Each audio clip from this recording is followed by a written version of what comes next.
The quest to quash dissenting viewpoints continues. Joe Biden unveils his radical plans as the media praise him to the skies, and Republican senators consider whether to impeach Trump after he leaves office. I'm Ben Shapiro. This is The Ben Shapiro Show.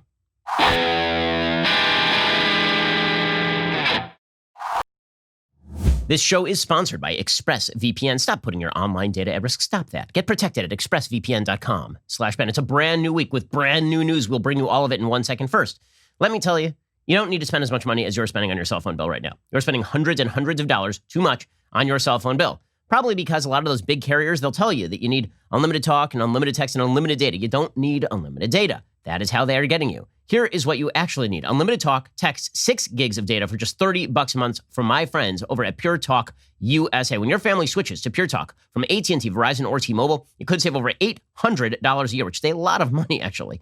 No gimmicks, no fluff added to your bills. That's why Pure Talk is the top-rated wireless company by Consumer Affairs. They're on the same network as one of the big carriers, but they are charging you half. Again, that's unlimited talk, text, 6 gigs of data for just $30 a month. What happens if you go over on the data usage? They're not even going to charge you for it, so you have nothing to lose. Grab that mobile phone, dial pound 250, say Ben Shapiro. When you do, you'll save 50% off your first month. Dial pound 250, say keyword Ben Shapiro. Pure Talk USA is simply smarter wireless. Go check them out right now. Dial pound 250, say keyword Ben Shapiro, pound 250, say keyword Ben Shapiro. Okay, so the continuous attempt by the media to use the Capitol riot as an excuse to basically shut down the political opinion of half the country, that is an ongoing thing. It is not going to stop. And it's going to be the story of the next several years.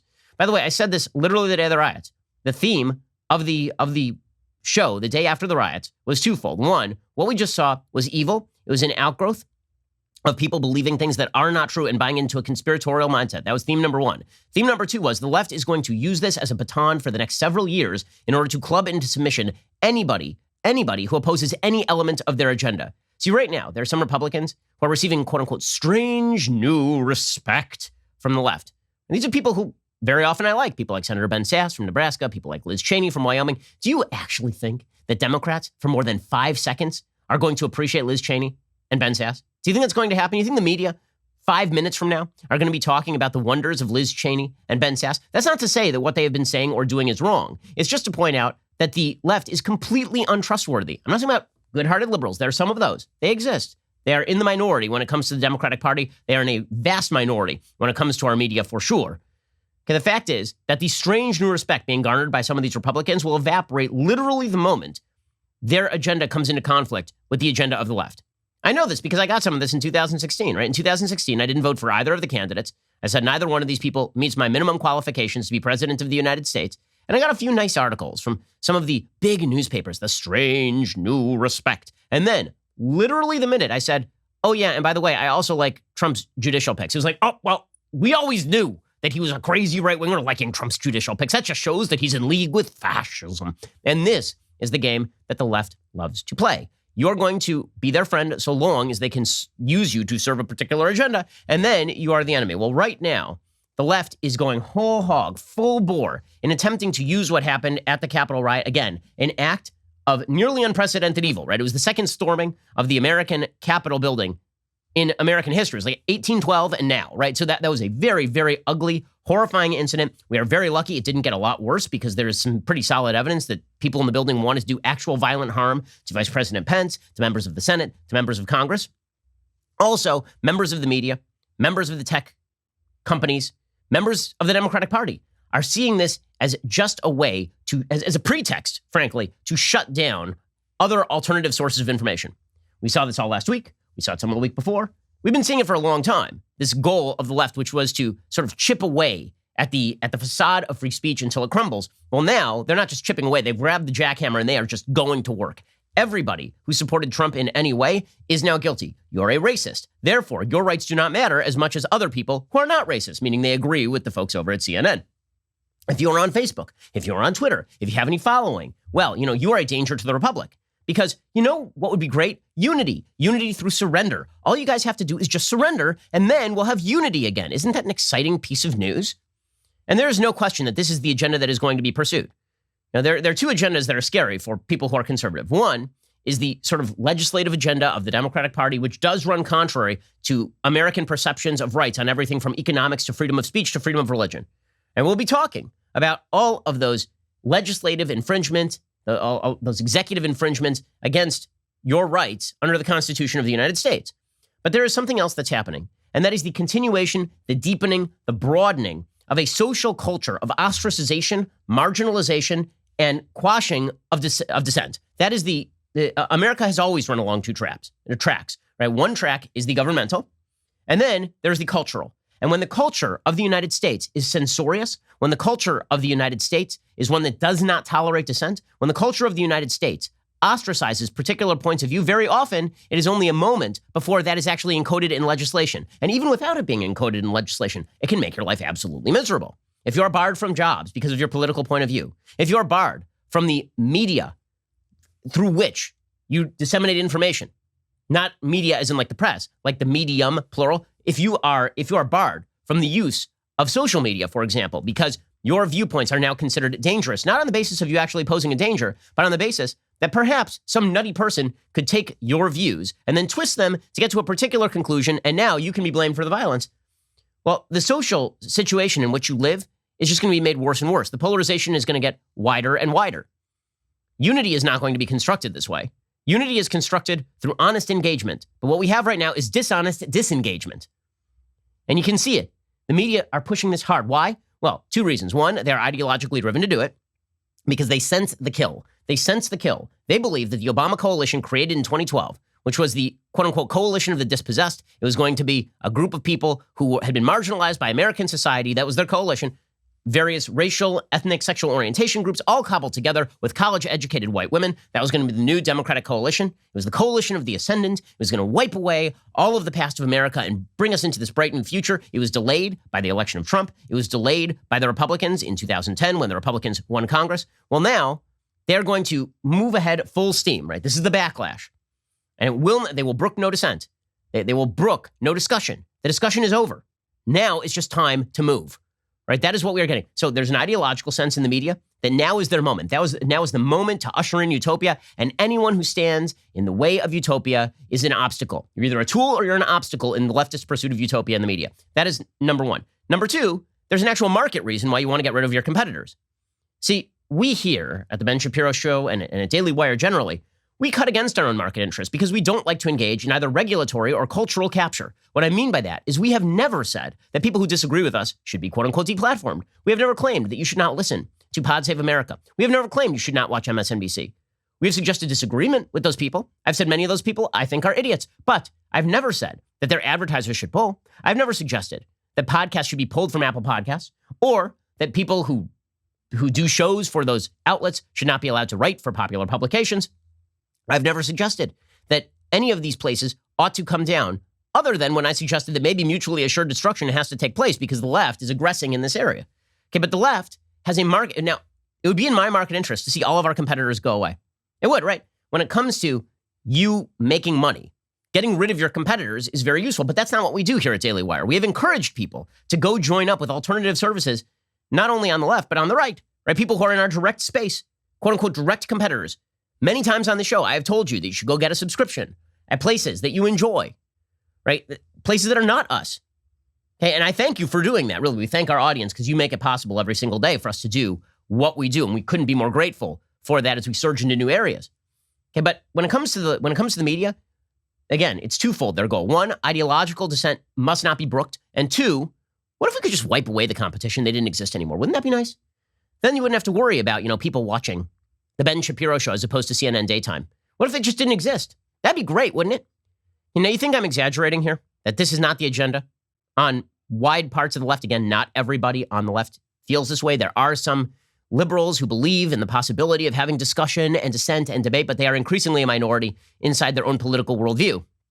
We'll get to the proof that this is becoming the mainstream of the Democratic Party, if it is not already the mainstream of the Democratic Party, in just 1 second. First, let us talk about the fact this time of year, a lot of people showing up at that front door. I got people delivering groceries. You have packages from online orders that are arriving. And for me, I always have to keep track of my kids. So I have 3 kids under the age of 7. They're constantly running around. I only have 2 eyeballs. I have 3 kids, and my 2 eyeballs are fixed together. So I can't actually have one eyeball going in one direction and one in the other direction like the guy from Young Frankenstein. That means that I actually have to have Ring devices around my house so I can keep track of my children. With Ring, you can see and speak to whoever is at your door from anywhere right on your phone. You're never going to miss a visitor, whether it's your neighbor, your dinner, your groceries. You can keep those packages and deliveries safe. With motion detection, you'll get notified even if they don't ring the doorbell. If someone stops by or something is going on, Ring will let you know. I love having that Ring video doorbell. I've actually added some Ring security cameras around the house as well. No matter your home, Ring has everything you need to protect it. See and speak to whoever is at your door from anywhere with video doorbells. Keep an eye on every corner of your house with easy-to-install indoor and outdoor cams. Protect your whole home with Ring Alarm. It's a powerful, affordable whole home security system you can easily install yourself. Right now, got a special offer on the Ring Welcome Kit at ring.com/Ben. It comes with that Ring Video Doorbell 3 and the Chime Pro. It's the perfect way to upgrade your front door. Start your Ring experience. When we moved, my wife was like, get the Ring devices on the house. One of the first things we did. Go to ring.com/Ben and do the same. That's ring.com/Ben for the special offer on the Ring Welcome Kit. Again, ring.com/Ben. Okay, so here is some of the proof that you are seeing a widespread movement to silence dissent. Right? It's a jackboot with a smiley face on it. Really exciting stuff. So Don Lemon last week over at CNN, who again bills himself as an objective news reporter, which is just hysterically funny. Like in a very sort of pessimistic sense. It's extremely funny, like a cynically pessimistic sense. So here was Don Lemon declaring that literally everybody who voted for Donald Trump is a racist. All of them. All 74 million people, and presumably members of their family. Their children will grow up to be racist. So here he is ostracizing literally half the country. It doesn't mean that a voter believes that their vote means what you think it means. Well, but it also means that you share something with that person, and you must own up to it. And we have to stop saying giving people an out for people who represent the worst behavior. Stop trying to make an excuse for people who voted for someone who has those beliefs. That you may think that you don't believe that, but in a way, what you're doing, you're complicit with it because you are voting for the same type of person. You see, you're complicit. Everything bad a candidate does, you are now complicit in. So did you know that every Democrat who was a fan of Ted Kennedy was a fan of him drowning a woman at Chappaquiddick? Were you aware that every single Democrat who voted for Bill Clinton in 1996 was totally fine with him banging women in the Oval Office using cigars? Were you aware of that? Were you totally aware that every single person who voted for Joe Biden was totally in favor of the BLM riots this summer? Like in favor of the riots themselves. Isn't that amazing? Like the worst things about all candidates, that's the stuff you're endorsing, according to Don Lemon. Except he doesn't apply that logic to anybody on the left. It only applies to people who are on the right. Why? So that he can castigate them and ostracize them, and then suggest that they need to be ousted from traditional American society. It's funny. There's a guy who's actually my lawyer, one of my lawyers, Kurt Schlichter. So Kurt is a good dude, served in the U.S. Army, and he's a lieutenant colonel in the U.S. Army. And he had a piece today talking about maybe what we're going to need on the right here at the state level is the anti-discrimination law that applies to politics. And he makes the point that we now have a situation in anti-discrimination law where as a private actor, you're not allowed to discriminate on the basis of race, sex, sexual orientation, religion. He says, why not on the basis of politics too? Because obviously that is the next step here. We've already moved beyond no discrimination against immutable characteristics, right? It's not about race. It's not about sex anymore. Now it's about things like sexual orientation, which is a behavioral thing, or religion, which is a behavioral thing. Right? So why not do it with politics as well? And so in any case, maybe that's the way that states are going to move, is that we're going to now force private companies to hire people regardless of political orientation. Now, I'm a believer that freedom of association is still a thing. We shouldn't be doing this on any front. But if the left pushes this, that is going to be the natural reaction here. Okay, and you can see the quest to stymie, it is widespread and it is deep, and the media love it. The media love it. Your denizens, the people who are claiming for the last several years that freedom of speech and freedom of the press were under assault in America. Right? Donald Trump was going to come to the offices of CNN and shut them down. Their ratings have never been better, by the way. Well, a former Facebook insider named Alex Stamos was talking with your most reliable source, Brian Stelter. He is the most reliable of all the reliable sources. And his job is to be a media watchdog, which basically means he watches Fox News and then muses about it. Honestly, it's really kind of a sad show. Anyway, Brian Stelter was talking with former Facebook insider Alex Stamos. And Stamos says, you know what? The big problem here is that there are people who can get information from places that are not CNN. We need to cut that out. We need big tech companies. We need Comcast to stop broadcasting Fox News. We need people to just stop watching things on YouTube. What if YouTube just shut those down? They're not being shy about this, guys. They're not being coy, okay? The attempt here to quash the ability, socially speaking, and then eventually governmentally, of people they disagree with to speak is very real. And they're not being in any way reticent. They're not wallflowers about this. Here's Alex Stamos, former Facebook insider, to the nodding of Brian Stelter, who's supposed to be Captain First Amendment over here.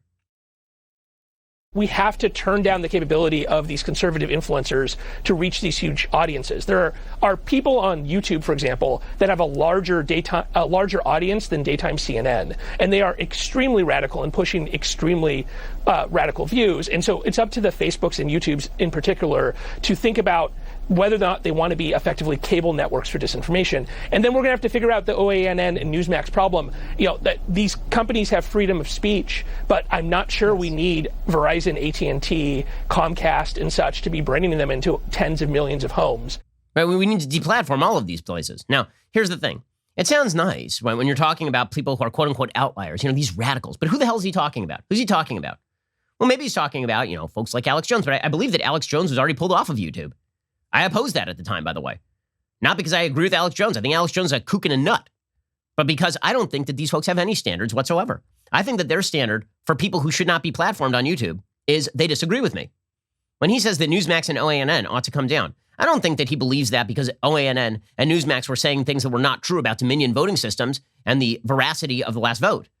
I think that these folks are upset because Newsmax and I think they would apply the same exact logic to Fox News. In fact, there are articles over the weekend exactly applying the same logic to what if Fox News came down? Wouldn't that be nice if we could just create the media monopoly anew? Wouldn't that just be fantastic? Wouldn't that be great in every conceivable way? They're not being shy about this, gang. They want to shut down the dissemination of information. They want it. Okay, here is Joe Scarborough and Mika Brzezinski, who, by the way, were chuckling it up with Donald Trump. Throughout the 2015-2016 race, they were besties.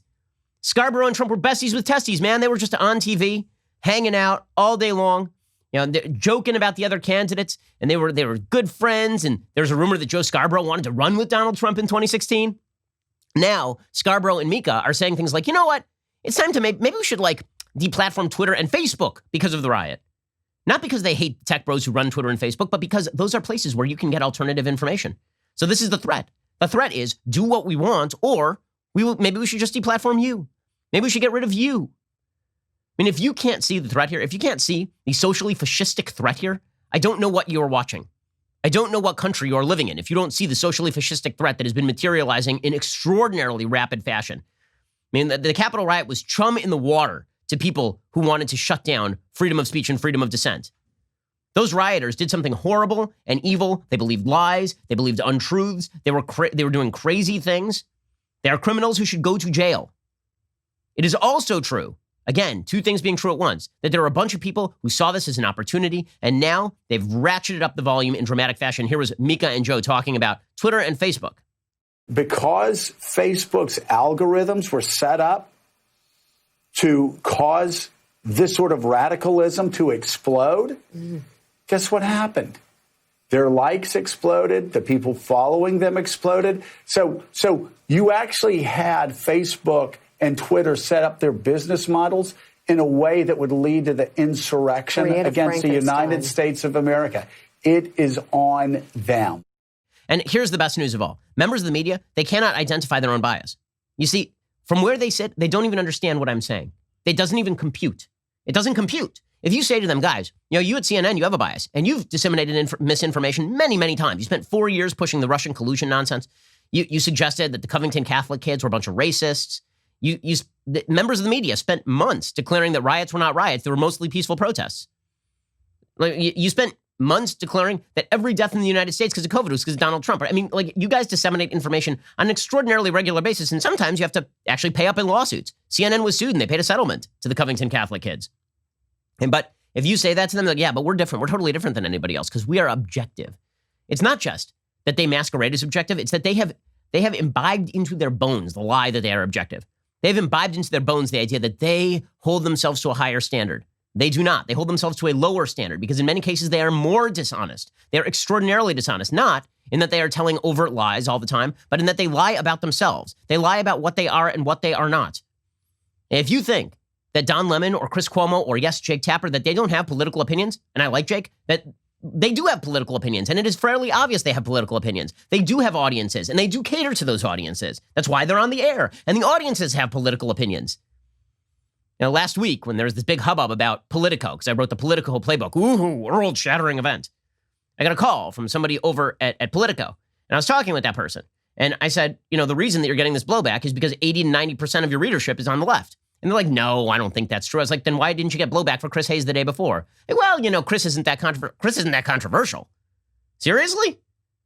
Or alternatively, you have no idea what your own audience is. You have such a perverse, bizarre, funhouse mirror version of yourself that you are the only objective voice in a world of bias.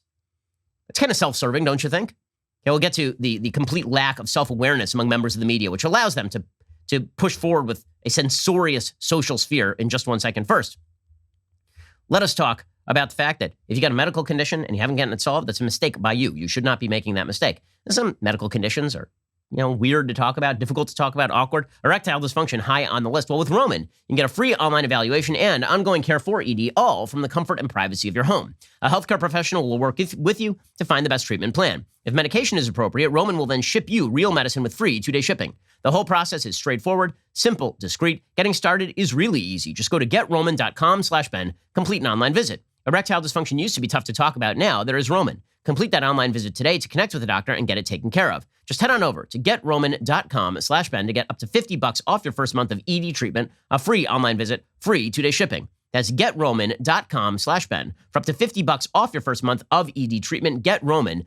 That's GetRoman.com/Ben. You got a medical issue? Just go get it solved today. GetRoman.com/Ben to get up to $50 off your first month of ED treatment, a free online visit, and free 2-day shipping. GetRoman.com/Ben. So here's a perfect example of the media misunderstanding their role in the current debate, not understanding their own bias. So H.R. McMaster, the former national security advisor to President Trump, he was on CNN, and he was talking about media polarization. He said, we have a couple different sets of media. They are catering to completely different audiences. And McMaster was talking about media polarization, and Jake Tapper responded by saying that, no, there's no media, it's really only polarization from one side. If you want lies, then you don't come here. Yes, if you, it's true. CNN is completely down the middle. Only people who want the truth go to CNN. I mean, honestly, I like Jake personally. This is so out of touch with reality. Here's H.R. McMaster and Jake Tapper. We have to look at your profession, Jake, the media. Why is it that people who lean in one direction politically watch one cable news station, some who lean in another direction watch yours or another one? Okay, I mean, I don't want to get into a conversation about CNN. We have a whole show that does that called Reliable Sources, but I will say there are channels in which lies are told, and there are channels in which facts are told, and people who want the lies, they don't come here. They go to a different channel. No, actually. People who want a particular point of view go to CNN and MSNBC, and people who want another political point of view go to Fox News or Newsmax or OANN. And guess what? It turns out that members of the media, regardless of point of view, will sometimes disseminate lies. They will. They'll run with the story. How many months did we hear that Jacob Blake was an unarmed black man shot nearly to death by police for no reason other than race? A lot of months, right? Turned out that was completely false. Okay, but again, it doesn't matter. It's this perception, it's this self-righteous perception of the media that allows them to push forward with the idea that everybody else should just be shut down. Okay, and this is extended to those who are in the legislative community. So Alexandra Ocasio-Cortez, who is of course the id of the Democratic Party, she says what all the Democrats apparently are thinking, but won't say out loud because it's too stupid. Here's Representative Alexandra Ocasio-Cortez, D-Twitch, who said that she has now demanded resignations. Whoop-de frickin' do. She's demanding resignations. Yeah, and I demand her resignation. Wow. Is it working? No, that's not how anything works here. Anyway, here is AOC suggesting, oh, sorry, I can't call her AOC. Apparently it's sexist or something, even though it's her Twitter handle. Representative Alexandra Ocasio-Cortez, the most honorable of all Congress people, suggesting that it's time to demand resignations of everyone she disagrees with, all of them. I have demanded the resignations of Senators Ted Cruz, Senators Josh Hawley, Republican minority leader in the House, Kevin McCarthy, along with many others, because this is not just about political opinion or partisanship. This was about the abandonment of our sworn oath. Yeah, when I think somebody who really shows fealty to the Constitution of the United States, it's the person who believes literally said last week that Congress should, quote unquote, rein in the media. I feel like that dry ramen guy. I'm like, point up to the text of the constitutional First Amendment. Literally says Congress shall make no law. But don't worry, it's all about fealty to it's not about partisanship, you see, because she's a totally objective source, according to herself. The lack of self-awareness is truly incredible. Okay, in just a second, we're going to continue with the rest of the self-aware brigade. Okay, so meanwhile, the Washington, D.C. Attorney General, a person named Karl Racine, he has been attempting to rebut some arguments of the right. So one of the arguments of the right is, you guys are very much against political violence when it seems to spring from the Trump side. But you weren't so against political violence when it was springing from your side of the aisle 5 minutes ago. The defense apparently from from members of the left is that, well, yeah, but it's different when our side does it. Yes, I'm noticing the double standard. Here is Washington, D.C. Attorney General Karl Racine. He says, Black Lives Matter. That's different from the Capitol riots. When people like General Mattis made clear that what this was an attempted insurrection into our democratic ways, we know quite easily that the Black Lives Matter protest was unbelievably different. And by the way, do not let anyone, including Ken Cuccinelli or other elected officials, tell you that Democratic elected people did not condemn the violence that occurred during the summer protests. Yeah. They always did. No. They always did. It was a week-long controversy as to whether Joe Biden was even going to speak up about it. Finally, he did. Took him a while. But they always did. Kamala Harris offered to bail people. She tried to bail people out of prison who were rioting. Bail them out of jail in Minnesota. Okay, but it's different when our side does it, right? Because we're the good side. That's the way that all of this works. And the media are declaring that before there is healing, before we come together around some basic principles like facts should matter and violence is bad, there needs to be some sort of reckoning. It's always the reckoning. It's weird because there's no reckoning on the other side. When the other side does something bad, there's no reckoning. They were just correct to do it in the first place. So if you said, listen, we're not going to have a conversation about violence in politics until you guys disown the Black Lives Matter movement, which has expressed antipathy toward America's founding, antipathy toward America's principles, until you stop with the nonsense where you go nice on rioters because they're on your side, or pretend that Antifa is just a philosophy and is no threat whatsoever. Before we get together on that, we're going to need some of that. Then it's like, no, how dare you? No. But when it comes to the Capitol riots, then it's like, it doesn't matter how forcefully you condemn the Capitol riots. It doesn't matter how forcefully you condemn the underlying lies. Or you say it was not true that the election was stolen. It was not true the vice president in Congress had the ability to overturn duly certified state electoral results. Doesn't matter. You are on the bad side. We have to have a reckoning. And the reckoning is shut up. That's the reckoning. There's a piece today from Melody Barnes and Carolyn Janney. Melody Barnes is co-director of the Democracy Initiative at the University of Virginia. Janney is the John Naw Professor of History of the American Civil War at the University of Virginia. They have a piece in the Washington Post titled, "In a Civil War, Accountability Must Precede Healing." And then they compare this to the Civil War. And then they say that this is just like when General Lee surrendered to Ulysses S. Grant, and how it was bad that Grant paroled Lee's army and sent them home on the promise they would not be disturbed by U.S. officials so long as they agreed to henceforth obey the law. They say, with no consequences for their acts of rebellion, the months after Appomattox saw former Confederates regain local and state control and bend it to their purposes. They passed black codes, which limited the freedom of 4 million newly emancipated men and women. They escalated violence against both African Americans and white Southern Unionists. The Union might have been preserved by the war, but the mystic cords of memory, which Lincoln spoke of in 1861, had yet to bind the hearts and souls of Confederates to their former enemies, black and white. So first of all, why in the world are you comparing like normal Republicans to Confederates? I have a feeling that might be one of the obstacles here. Who are the people out there who are calling for the Capitol rioters not to go to jail? Is there any widespread opposition to the Capitol rioters going to jail? I missed that part. But, say these columnists, far from co-partners in a healing process, those who rampaged through the U.S. Capitol and others who are at home cheering them on have expressed a commitment to continued violence and upending the rule of law. Again, this is such a straw man. Who in America was cheering on the Capitol rioters in any large numbers? Who? Before reconciliation can take hold, say these columnists, we must be clear about who we want to be as a nation and act on values that support the practice of democracy. We must also use our Constitution, laws, and norms to defeat those who don't support them. The lesson that must be learned from the Civil War and Reconstruction is that accountability, not denial, is essential to healing. Yes, but who is calling for non-accountability for people who rioted? And the answer is virtually nobody. And yet, for some odd reason, for some weird, odd, strange reason, it seems like they are claiming that tens of millions of Americans are in favor of what happened at the Capitol riots. And then there is the deeper perspective from Cristina Beltran. She's an associate professor of social and cultural analysis at New York University, again, a member of our elite ruling class. She had a piece over the weekend in the Washington Post saying to understand Trump's support, we must think in terms of multiracial whiteness. So she's trying to understand how many people in the Latino community voted for Donald Trump and how many members of the black community voted for Donald Trump. Her answer is they're actually white because black whiteness is a serious problem. It sounds like an oxymoron to you, but it's actually apparently, according to this professor, it's a real thing.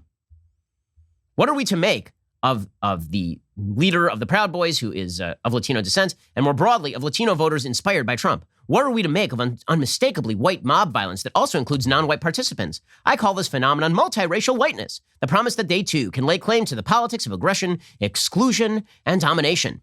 Good stuff here. Right, so basically anybody who voted for Trump and is not white, just they're still white, they just don't know they're white. But don't worry, this is bringing the country together, you see. It's all bringing the country together because if you can claim white supremacy lies at the root of your opposition, well, then you can just ignore them and you can excise them from American public life. Speaking of which, today, there's a piece in the Washington Post from Kevin Blackistone. Kevin Blackistone most famously suggested back in 2013 that the national anthem of the United States was political and shouldn't be played at basketball games or football games because it was a war anthem. Right? He said on ESPN it was a war anthem. Nothing happened to him. Now he is suggesting, of course, that Kelly Loeffler, the defeated soon-to-be former Georgia senator who owns the Atlanta Dream, which is a WNBA franchise, that she should be forced out of the WNBA, forced out of it because she was thinking of challenging the electoral votes in Congress, but then decided not to. So for that, she should be forced out of her position. Okay, this is how it's going to go, guys. People are going to be forced out of public life. The media are into it. The media love it. This is what they want. They are desperate for it. And then people wonder why the country is so divided. The country is so divided because you have one half of the country that would like to excise the other half of the country. That does tend to create a few divisions. And you can see this in the polling. There's a brand new Washington Post poll. Okay, and it's all about the incoming Biden administration. It says that only 49% of Americans have a great deal or a good amount of confidence that Joe Biden will make the right decisions for the country's future. That would be 89% of Democrats, of course, but only 43% of independents and 12% of Republicans. So nobody is actually all that confident in Joe Biden. Beyond that, when it comes to things like race, only 51% of Americans believe that they have a good deal of confidence or any confidence in Joe Biden to address unequal treatment because of race. Only 50% of Americans believe that Joe Biden is going to improve America's standing in the world. Less than half of Americans believe that he's going to rebuild the economy. And the polarization here is pretty extreme. And the reason the polarization is pretty extreme is because there is actually no attempt to understand anybody on the other side of the aisle. There's only an attempt to excise everybody on the other side of the aisle. And the media cheering it on. You want to know? I talk about the media a lot, but the media is the chief method by which you get your information. Okay, it's like if somebody has a vision problem, and it turns out that no matter what they see, it is always in a particular shade. You might say, oh, maybe it's the glasses you're wearing. Maybe it's the media are the glasses the American public wears.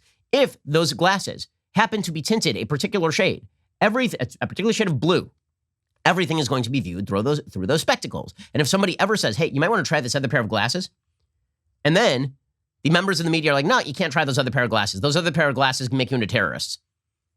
Yes, that may have something to do with our common polarization. By the way, the media monopoly that they are attempting to set up here through social pressure against the big tech companies, ongoing, through social pressure against you, through social pressure against your employers, what does it result in? Does it result in the kind of balance and objectivity that they proclaim it's going to result in? I will show you some pretty hardcore evidence that no, all they want to do is just establish a monopoly on your informational sources while providing you with Democratic propaganda. It is obvious every single day. And people always said that, Trump, he was unique, he attacked the press.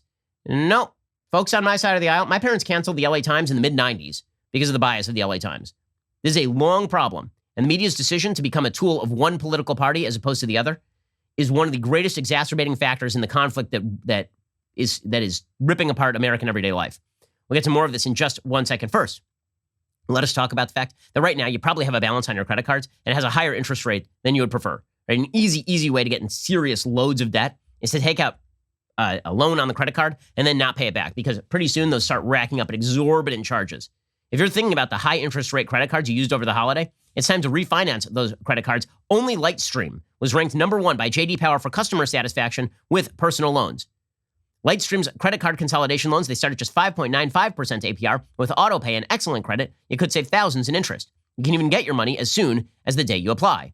Apply today for a credit card consolidation loan from the company J.D. Power, ranked number 1 for customer satisfaction in personal loans. Plus, you can get an additional interest rate discount at lightstream.com/Shapiro. That is LIGHTSTREAM.com/Shapiro. Subject to credit approval, rates range from 5.95% APR to 19.99% APR, include 0.50% autopay discount. Lowest rate requires excellent credit. Terms and conditions apply. Offers are subject to change without notice. Visit lightstream.com/Shapiro for more information.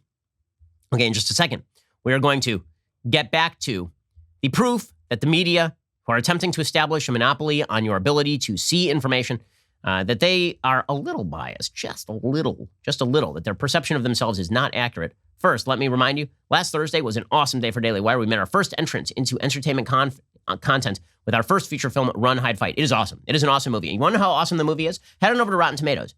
Because what we do here at Daily Wire is we make stuff you love and the critics hate. That's what we do. Because if the critics hate it, there's a good shot that you're going to love it. Okay, at least from our perspective. Right now, the Rotten Tomatoes rating from the critics on Run, Hide, Fight is like 14%. The audience rating is 97% positive. Why? Because the movie kicks ass. It's really great. Okay, the movie is an excellent thriller. It has the values that you like. It promotes heroism. It derides villainy. It's exciting. It is not a preachy movie. It is just a good movie. If you missed it, head on over to Daily Wire. You can stream it on demand from our website, mobile, or streaming apps on Apple TV and Roku. If you aren't a member yet, use promo code RHF for Run, Hide, Fight, RHF, to get 25% off. That is RHF, and you get 25% off your membership. Now, as I mentioned, it is not a political movie. It is just an awesome movie. It's about a 17-year-old girl who is fighting her way against school shooters. It's great. And we picked up the movie after Hollywood refused to. And the critics, again, gave it a low rating. We know that it's awesome because our audience loves it. 97, 98% over at Rotten Tomatoes. So if that's you, if you saw the movie, and despite what the left thought would happen, actually you have something good to say about it, please, I want you to share it with the world. Head on over to Rotten Tomatoes and write a review online. It's time conservatives' opinion are heard in the world of entertainment. This is just our first step toward doing that. We have other stuff in the pipeline. It's going to be awesome. We are excited to bring you great stories Hollywood refuses to tell. We hope you'll join us. Become a member today over at dailywire.com. Remember, you'll get 25% off when you use promo code RHF. So head on over to dailywire.com, become a member, watch the movie, use the promo code RHF for 25% off. This is the largest, fastest growing conservative podcast and radio show in the nation.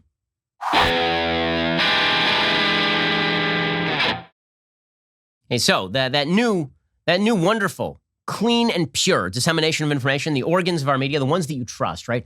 You go there for facts. That's all they'll give you is facts, right? It's not that they're trying to set up a propaganda monopoly on behalf of their own ideological point of view. And by the way, it also helps their pocketbook. It couldn't be that. It couldn't be that. I know how objective our media are because I watched a CBS Sunday interview with Kamala Harris by Jane Pauley. Okay, and I will tell you, this is interviewing the likes of which I have not seen since, I don't know, like somebody in the Soviet Union bootlicked Stalin. Like, I mean, this is really solid stuff right here. This is the kind of hard-hitting journalism you are going to be getting for the next 4 years. And everybody who doesn't believe this is hard-hitting journalism, it's probably misinformation that they're saying it's not hard-hitting journalism. So Kamala Harris, who is one of the most phony politicians I have ever seen in my life, it's like Hillary Clinton got more phony. And Kamala Harris is as purely artificial as any character I have seen in American politics, right or left. Right? Whenever she gets into an awkward situation, she breaks into the crazy Joker laugh. The media realized how phony she was back in January of 2020 when she dropped out of the race. And they're like, oh, yeah, she was really a terrible candidate. And then they have to manufacture enthusiasm for her. By the way, they're not doing her any favors because eventually when she runs for president, they'll have set up a bubble around her. The problem is when the media set up a bubble around her, presuming they haven't actually shut down all the alternatives, somebody will prick that bubble and then the entire bubble collapses. That's what happened to Hillary. They protected her as though she was the precious for years and years and years. And then Donald Trump was like, she's terrible. And it was like, oh my God, she is terrible. And she just collapsed. Okay, well, Kamala Harris is an awful, awful candidate. She's a bad politician. She is venal. She is off-putting. Okay, everybody knows this. Everybody knew this. She dropped out of the Democratic primaries again after having lied about Joe Biden being a racist and then having suggested maybe Joe Biden should drop out because Joe Biden was a sexual harasser. Okay, she did all of those things. I know we're going to pretend that didn't happen. That all happened. And then she dropped out and everybody's like, yeah, she was really bad. Then Biden plucked her from semi-obscurity and was like, hey, a black woman I need for my kid. That's what I need, a black lady. So here she is. And then, oh my God, she's unbelievable. Where did you come up with She was there 5 seconds ago. She was there like literally 5 seconds ago. She was right there. And you were like, she's terrible. And then Joe Biden was like, ding. And all of a sudden, oh, wow, she wears Converse, guys. Like she's so real. She wears Converse. Only real people wear Converse. I mean, if she wore like, fancy, if she wore fancy shoes, like then that would also be awesome. But she wears Converse, which means she's a real person. Okay, so here was Kamala Harris. She did an interview with Jane Pauley. I remember this kind of just absolutely sycophantic treatment. Mike Pence receiving this. I remember this. I remember the softball interviews with Mike Pence where they talked about what a wonderful man Mike Pence was and his tremendous family life. Oh, wait, that never happened ever, not for a single iota of time. Here was Jane Pauley interviewing Kamala Harris. You have to subscribe to Daily Wire, honestly, so you can see clips like this, because it doesn't do it justice for you to hear clips like this.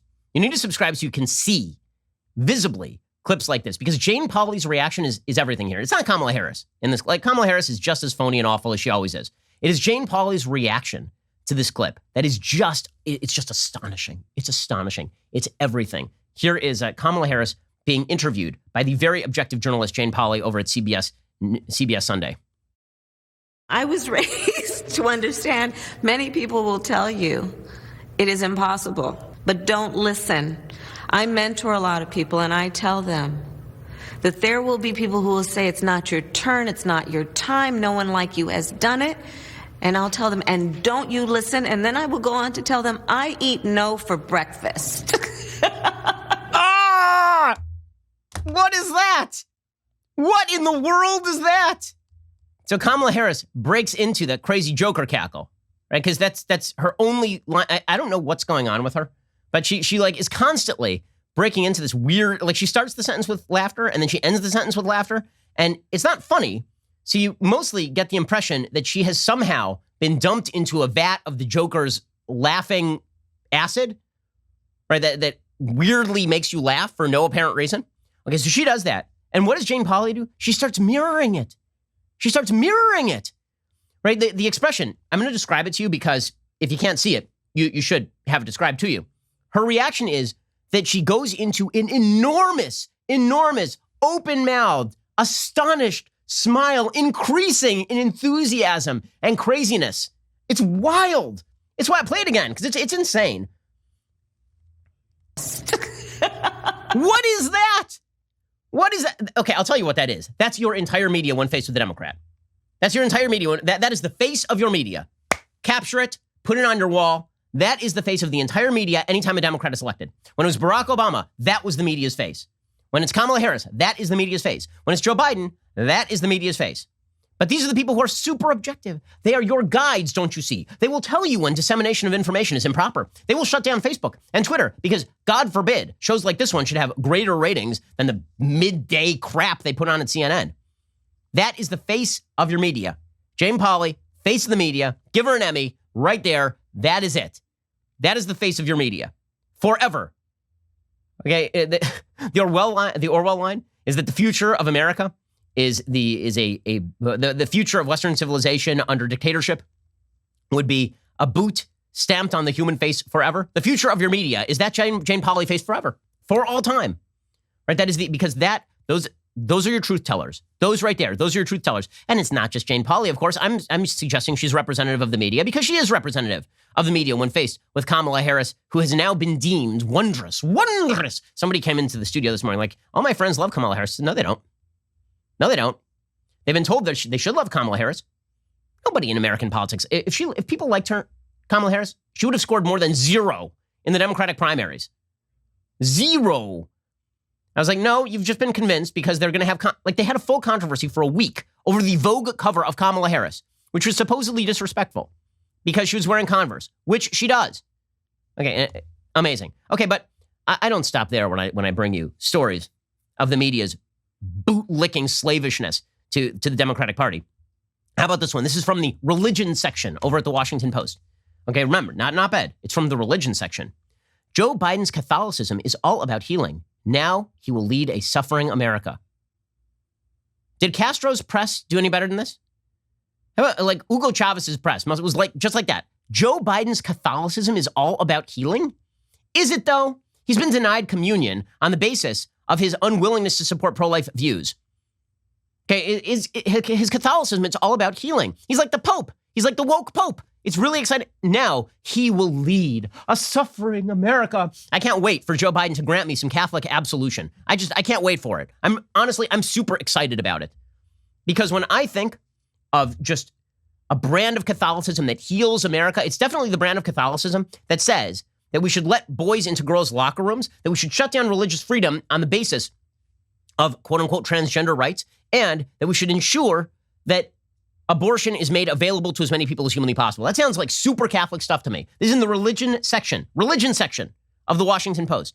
Pitching himself as president, Joe Biden promised to heal America's hurting soul.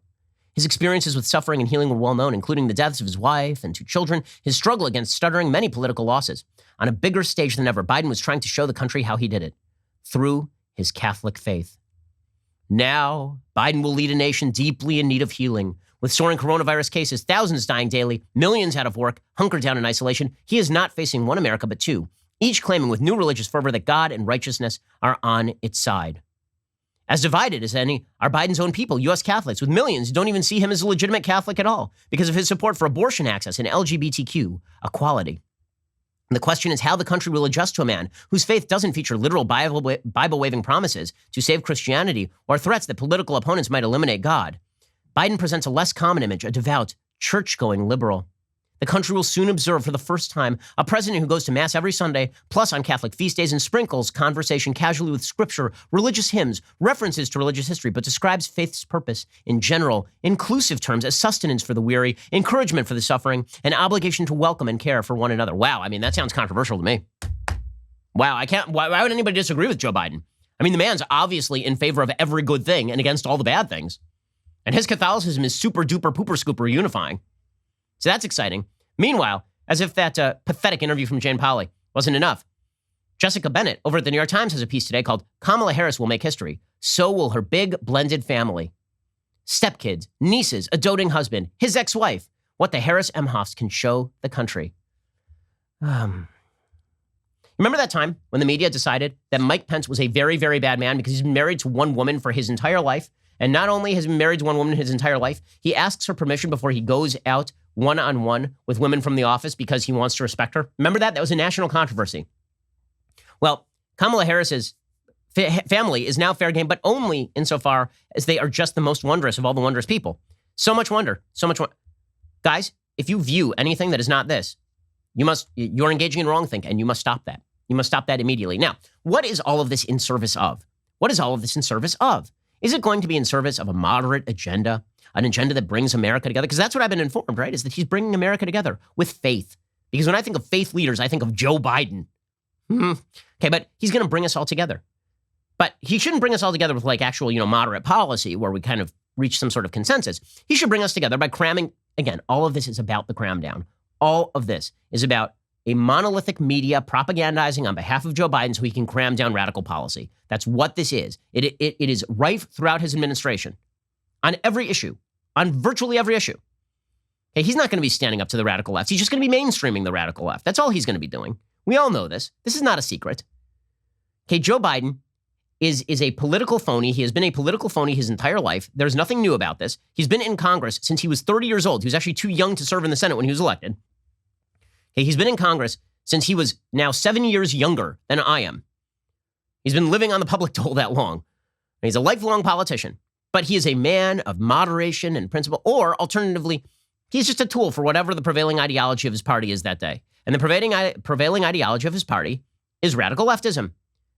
Okay, just going to take one example really fast. Here is Joe Biden's deputy science policy chief talking about COVID-19. So COVID-19 should be the least political element of all of American life. Heal the sick. Make sure those are most vulnerable get the vaccine. Instead, it becomes innately political. Here was Alondra Nelson, the Social Science Research Council president for Princeton University, social science chair, not hard science chair, social science. Social science is like where they do these studies that either confirm what you already knew or are badly flawed. Here is Alondra Nelson suggesting what we need to do about COVID-19. Perhaps never before in living memory have the connections between our scientific world and our social world been quite so stark as they are today. The COVID-19 crisis has inflicted extraordinary suffering, but it has also held up a mirror to our society, reflecting in its deadly wake resource gaps and medical disparities, the inequality we've allowed to calcify. There we go. So again, every single element of American life is going to be geared toward the utopian agenda. It's not about moderation. It's about shut up. That's the next battle. That's been the battle all along here, by the way. That is the next battle. Alrighty, we'll be back here later today with an additional hour of The Ben Shapiro Show coming up soon. The Matt Walsh Show airing at 1:30 p.m. Eastern. Be sure to check it out. I'm Ben Shapiro. This is The Ben Shapiro Show. The Ben Shapiro Show is produced by Colton Haas. Executive producer, Jeremy Boring. Our supervising producers are Mathis Glover and Robert Sterling. Production manager, Pavel Wydowski. Our associate producers are Rebecca Doyle and Savannah Dominguez. The show is edited by Adam Sayevitz. Audio is mixed by Mike Coromina. Hair and makeup is by Fabiola Cristina. Production assistant, Jessica Kranz. The Ben Shapiro Show is a Daily Wire production. Copyright 2021. On the Matt Walsh Show, we talk about the things that matter, real issues that affect you, your family, our country, not just politics, but culture, faith, current events, all the fundamentals. If they matter to you, come check out the show.